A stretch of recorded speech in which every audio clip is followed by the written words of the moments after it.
Salut tout le monde, j'espère que vous allez très bien, ainsi que vos proches et vos familles. Aujourd'hui, j'ai l'honneur de vous présenter une vidéo qui porte sur un module intitulé Les grands mythes, qui s'inscrit dans le cadre des modules du semestre 1, branche des études françaises. Alors, concernant le plan de ce cours, tout d'abord, on va définir qu'est-ce qu'un mythe, les fonctions des mythes, les types de mythes. Par la suite, on va voir qu'est-ce que la mythologie grecque, sans pour autant oublier d'aborder le mythe littéraire ainsi que ses types. Ensuite, on va voir les dieux de l'Olympe, 12 dieux, je pense qu'ils sont 12 dieux, pour enfin terminer par le mythe de Prométhée et le mythe de Sisyphe. Tout d'abord, on va définir le mot mythe. Alors, le mythe, c'est un récit légendaire, fabuleux, qui relève de la période ancienne, ou bien qui relève de l'Antiquité grecque, qui raconte des actions, des faits imaginaires, en mettant en scène des personnages, des créatures et des êtres surhumains ou bien surnaturels de différents genres. Des animaux surnaturels, des dieux, des héros légendaires qui symbolisent à des forces surnaturelles. Pourquoi ce mythe-là? Pour essayer de donner du sens à des phénomènes naturels. Donner du sens par exemple à la foudre. Des phénomènes naturels, comme par exemple la création du monde, la création de l'univers, la création de l'homme. Alors voilà pour le mythe. Parmi les fonctions du mythe, c'est-à-dire l'objectif du mythe, le mythe vise à apporter des explications ou bien des interprétations sur les questions posées par l'homme. Des explications sur ou bien des interprétations sur la création de l'humanité, la création de Dieu, la création de l'univers, le commencement du monde. Il vise aussi à donner une signification au monde et à l'existence humaine. Maintenant, on va voir quels sont les différents types de mythes. Le premier type, c'est le mythe cosmogonique. Le mythe cosmogonique, c'est un mythe qui essaye de raconter la création, qui raconte la création du monde. Comment le monde a été créé auparavant. Le deuxième mythe, c'est le mythe diogonique. C'est un mythe qui raconte la naissance des dieux. Le mythe anthropogénique, c'est un mythe qui raconte la création de l'homme. Par exemple, le mythe grec de Prométhée, que nous allons aborder par la suite. Le quatrième type, c'est le mythe eschatologique. C'est un mythe qui raconte le destin de l'homme dans l'au-delà. Ou bien c'est un mythe qui raconte aussi la fin de l'univers dans l'au-delà. Maintenant, on va voir un autre concept qui est la mythologie. Je vous ai proposé quelques définitions. Comme vous voyez, la mythologie, c'est un ensemble de mythes qui relèvent d'une époque donnée. Ou bien c'est une science qui a pour but l'étude des mythes. Ou bien c'est l'étude ou bien connaissance et explication des mythes, de leur signification. On peut dire aussi que la mythologie, c'est un ensemble de récits mythiques, ou bien c'est un ensemble de croyances et des idées qui se rapportent à un mythe donné. Alors, nous avons abordé la mythe. Maintenant, on va voir qu'est-ce que la mythologie grecque. La mythologie grecque, c'est un ensemble des mythes et légendes auxquels croyait l'homme de la Grèce antique, auxquels croyaient les Grecs. Ou bien c'est un ensemble des croyances des anciens Grecs. Je vous ai même proposé des définitions en arabe pour vous faciliter la compréhension. Et la quatrième définition, c'est que la mythologie grecque est un ensemble des mythes relatifs à l'Antiquité grecque. Alors, concernant l'origine de la mythologie grecque, il est apparu presque 3000 avant Jésus-Christ. Maintenant, on va voir qu'est-ce que le mythe littéraire, c'est-à-dire le passage d'un mythe qui est simple vers le mythe qui est littéraire. Un mythe littéraire. On va définir ce concept clé. Alors, le mythe littéraire, c'est un mythe qui est illustré dans les œuvres littéraires. Quand le mythe est illustré et abordé dans les œuvres littéraires, on l'appelle un mythe littéraire. Prenons par exemple Antigone. Antigone, c'est un mythe littéraire. Pourquoi? Parce qu'avant, Antigone est écrit par Sophocle. Tout le monde sait cette vérité. Antigone a été écrit par Sophocle. Mais maintenant, la pièce a subi des modifications. Antigone, il a subi des modifications par Jean Anouilh. On peut dire que Jean Anouilh s'est inspiré de Sophocle. Lorsque Jean Anouilh a illustré Antigone, qui est un mythe, le mythe d'Antigone ou bien le mythe d'Oedipe, dans une œuvre littéraire qui est actuellement la pièce théâtrale d'Antigone, on a ici le passage d'un mythe simple, un mythe qui est simple, un mythe grec qui est simple, à un mythe qui est littéraire, qui est abordé dans les œuvres littéraires. La mythologie grecque aussi est utilisée comme sujet d'inspiration pour les artistes et les écrivains. C'est le cas pour Jean Anouilh. Anouilh s'est inspiré de Sophocle et il a fait des modifications sur Antigone.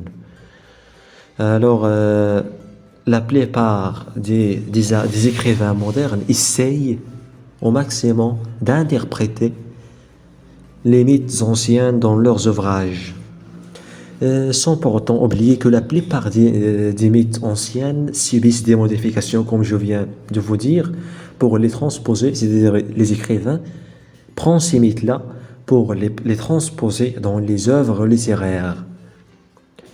Alors, deux genres littéraires qui sont reconnus par cette transposition des mythes, la poésie et le théâtre. La poésie et le théâtre sont les genres littéraires. Il y a une petite faute ici, j'ai écrit sans et, j'ai oublié d'effacer et. La poésie et le théâtre sont les genres littéraires, les deux genres littéraires qui se caractérisent par l'évocation des mythes anciens par excellence. Maintenant, on va voir les types de mythes littéraires. Le premier type, c'est le mythe d'origine gréco-romaine, comme le mythe d'Antigone, d'Hercule, par exemple. Les mythes bibliques, ce sont des mythes des religions chrétiennes qui sont tirés de la Bible, comme par exemple le mythe d'Adam et Ève. Et les mythes modernes, qui permettent à l'écrivain de s'exprimer sur des sujets modernes. Ces histoires que l'écrivain écrit prennent souvent la forme d'un mythe. Alors voilà pour les types. Maintenant, on va aborder les dieux de l'Olympe. Ils sont presque 12. 12 ou bien 14, je ne me souviens plus. Mais ils sont presque 12. Le premier dieu, c'est Zeus. Zeus, c'est le dieu du ciel. C'est le père des dieux et des hommes. C'est le père des dieux et des hommes. Il détient la seule arme de destruction massive de son temps, la foudre. C'est-à-dire, ce dieu-là, il utilise la foudre comme une arme destructive. Il n'hésite pas à l'utiliser, c'est-à-dire, il n'utilise pas à utiliser cette arme, la foudre, contre ceux qui osent le défier. Donc, Zeus est le père des dieux. Et un autre dieu, ou bien plutôt une déesse, c'est Héra. C'est la déesse. La déesse, c'est le féminin du mot Dieu. La déesse du mariage. Au début, Zeus l'a violée. C'est-à-dire, Zeus a violé Héra. Donc, Héra, qu'est-ce qu'il va faire pour cacher sa honte? Il préfère épouser Zeus. Donc, Héra devient l'épouse de Zeus. Poséidon. Poséidon, c'est un autre dieu, c'est le dieu de la mer. Il a fait une lutte avec les titans. Les titans, ce sont une sorte de géants dans l'Antiquité, qui relève de l'Antiquité grecque. Ce sont une sorte de géants. Alors Poséidon a fait une lutte avec ces titans-là. Il a remporté la victoire, il a réussi et il obtient la souveraineté sur les mers et les océans. Il devient dieu de la mer et des océans. Hadès. Hadès, c'est le dieu des enfers, ou bien le dieu du royaume des morts. C'est celui des mondes souterrains. Donc Hadès, c'est le dieu des enfers. On raconte souvent que son pays est triste et il est peuplé, c'est-à-dire le pays de Hadès, il est peuplé par des âmes des morts. Ces âmes des morts-là, ils sont gardés par un chien monstrueux et cruel appelé Cerbère. Hadès, comme je vous ai dit, c'est le dieu des enfers. C'est un dieu qui est craint par les hommes, car il est fort et impitoyable. On va voir un autre dieu, ou bien plutôt une autre déesse, Hestia. Hestia, c'est la déesse du foyer et de la maison, célébrée en tant que déesse protectrice de la famille et de la vie domestique. C'est une déesse qui ne veut connaître aucune histoire d'amour avec les dieux et les hommes. Une autre déesse, c'est Déméter. C'est la déesse de la fertilité, de l'agriculture. C'est la déesse de tout ce qui se rapporte à l'agriculture, le blé et de la terre cultivée. Hermès. Hermès, c'est le messager des dieux. Il est le dieu des voleurs, des voyageurs et des marchands. Hermès a une relation d'amour avec Aphrodite, la déesse d'amour. Athéna. Athéna, c'est la déesse de la guerre. Athéna est la protectrice de la ville d'Athènes en Grèce. Un autre dieu, c'est Arès. C'est le dieu de la guerre. Arès est reconnu par sa violence et sa cruauté. Un autre dieu, c'est Dionysos. C'est le dieu de la vigne et du vin. Il fait partie des 12 dieux olympiens. C'est-à-dire, c'est le dieu du vin. Héphaïstos. Héphaïstos est le dieu du feu et du forgeron. C'est un dieu trilé et boiteux. Vous pouvez prendre un cahier pour noter tous ces notes-là. Un autre dieu, c'est Aphrodite. Aphrodite, c'est la déesse de l'amour et de la beauté. Aphrodite est mariée à Héphaïstos, mais il est infidèle à son mari. Aphrodite commettait la plus belle des déesses. Apollon, c'est le dieu du soleil, c'est le frère d'Artémis. Artémis, c'est la déesse de la chasse. C'est une déesse qui règne sur le monde sauvage, qui poursuit les bêtes sauvages au cœur des montagnes et des forêts. Artémis est souvent violente, cruelle et impitoyable. Et elle n'est pas intéressée par les choses de l'amour. Maintenant, nous allons voir le mythe de Prométhée. Prométhée, il fait partie des titans. Ce sont des dieux. Les titans, ce sont des géants ou bien des dieux primitifs. Prométhée, il règne sur le monde avant les dieux de l'Olympe. Prométhée est en opposition avec Zeus. Alors, Prométhée, il a un rôle important, primordial et essentiel dans la création du monde. Retenez bien ce que je viens de dire.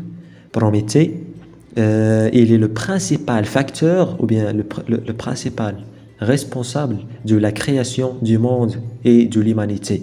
Il est considéré comme le créateur des humains avec de l'argile. Prométhée, avec quoi il va créer ces humains-là? Avec le feu.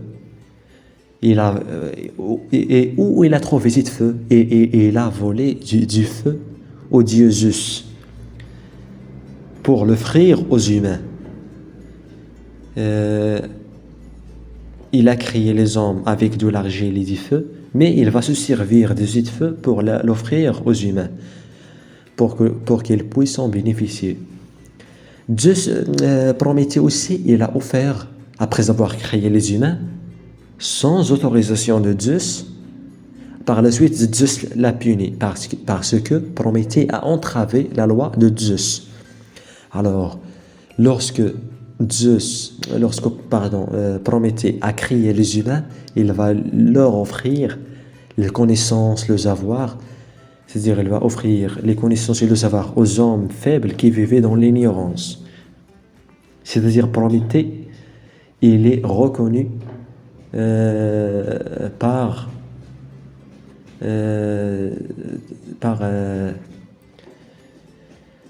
ses exploits en faveur des humains. Il a fait aussi le maximum possible pour servir l'humanité. Mais en fin de compte, Zeus va le condamner à être attaché à un rocher. C'est un châtiment, c'est une punition parce que, comme je viens de vous dire tout à l'heure, Prométhée a entravé la loi de Zeus. Maintenant, on va voir le mythe de Sisyphe. Sisyphe, c'est un essai philosophique qui rappelle naturellement un mythe qui a existé depuis toujours. Ce mythe parle de Sisyphe. Sisyphe-là, il est puni par les dieux. Lorsqu'il est puni par les dieux, il essaie de faire monter un rocher au sommet d'une montagne. Et à chaque fois qu'il est sur le point de placer le rocher au sommet, il redescend à chaque fois. Il fait cette action d'une manière répétitive alors que Sisyphe ne se fatigue pas de ça. Alors voilà, j'ai abordé seulement les dieux de l'Olympe et le mythe de Sisyphe et le mythe de Prométhée. Et il y a plusieurs mythes que je n'ai pas abordés parce que je pense qu'ils sont très simples. Il y a ceux qui sont simples, il y a ceux qui sont difficiles. Par exemple, le mythe d'Oedipe. Il suffit de comprendre Antigone pour comprendre le mythe d'Oedipe. Il y a aussi le mythe de Thésée qui relève de l'œuvre de Phèdre. Si vous lisez Phèdre, vous allez comprendre le mythe de Thésée. Il y a aussi le mythe d'Iliade. L'Iliade. Je ne me rappelle pas du mot. L'Iliade, je pense. L'Iliade. Il y a d'autres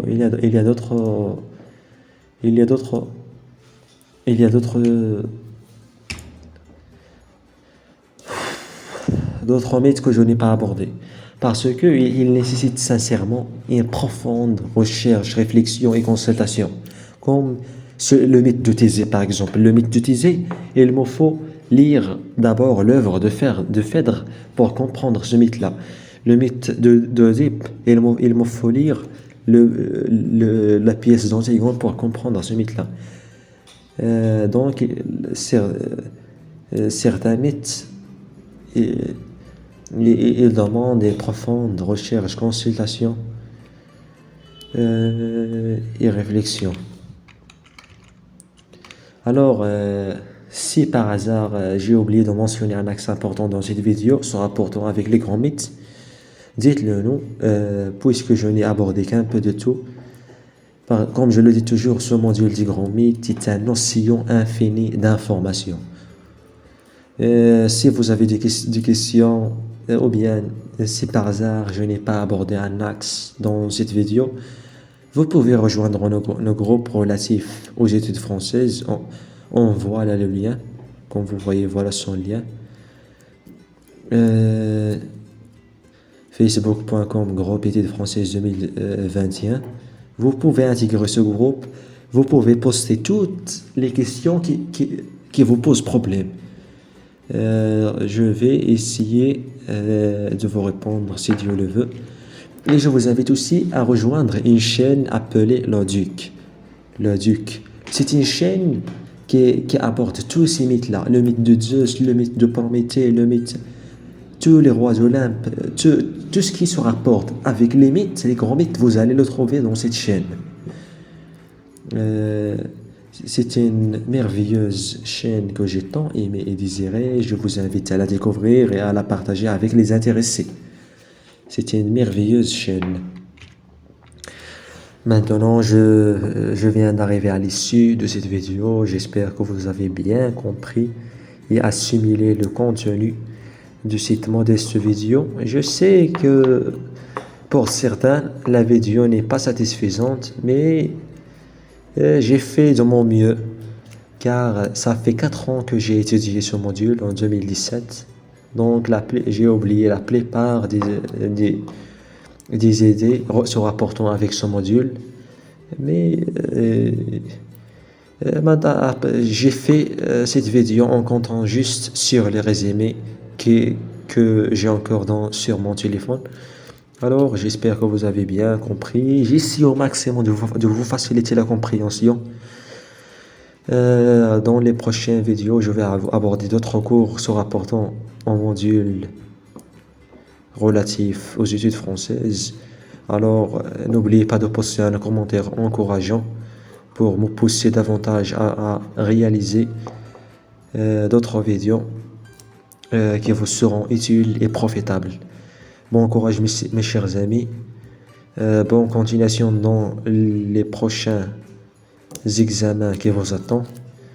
On se retrouvera dans une autre vidéo si Dieu le veut. À très bientôt.